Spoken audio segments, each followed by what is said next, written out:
I'm Doug Doyle with The Art of the Story. Raised within the legacy of jazz's foremost innovators, singer Andromeda Turre has absorbed invaluable insights into jazz's artistry. As the daughter of trombonist Steve Turre and cellist Akua Dixon, this lineage not only informs her artistry but also provides a foundation from which she redefines boundaries, bringing heritage with innovation. We all live on the geosphere. Gravity always keeps us here. Beneath the surface, magic is happening in the earth. WBGO's Dave Popkin caught up with Andromeda Turre at Jazz Congress 2025. As an artist, you are so inventive and so creative. And where do you have that switch, like internally it says, yes, I'm going to do this, not no, this is, not mainstream enough, or it's not something that I've heard before, because what you do is very much you. I think that I was really fortunate to grow up jazz the way that I did, and the musicians that I grew up around were all really authentic to who they were. I was just speaking on a panel about the legacy of Louis Armstrong and Dizzy Gillespie. I spent a lot of my life growing up with Dizzy. I knew him very well. And he changed the landscape of jazz several times in his life.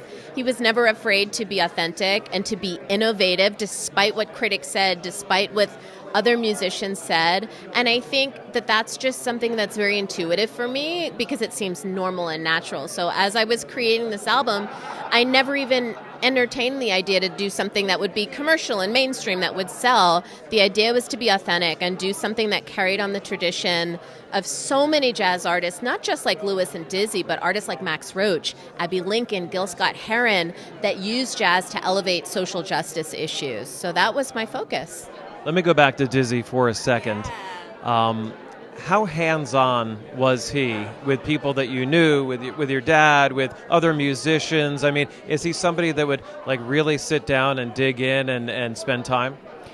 I saw everything through a child's eyes, and Dizzy, if you knew him or if you see videos of him, he was very playful, and he had a very childlike curiosity about things.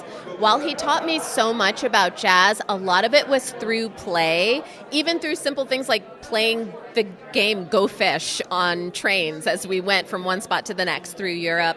Dizzy taught me how to play percussion, and I remember even we did a concert, and there was supposed to be somebody backstage to watch me, and I don't know what happened, but there ended up being nobody there, so he gave me the egg shaker, and he's like, all right, kids, you're in the band. I think Danilo Perez was on keys, and I sat on stage, we were in Switzerland or something, underneath the piano, and he would look over to me from time to time, reestablishing rhythm or pattern, and that's how he taught me. So I don't know that I was really paying attention so much to how he was shaping the other musicians around me. We just had this beautiful tether that shaped me in a really powerful way.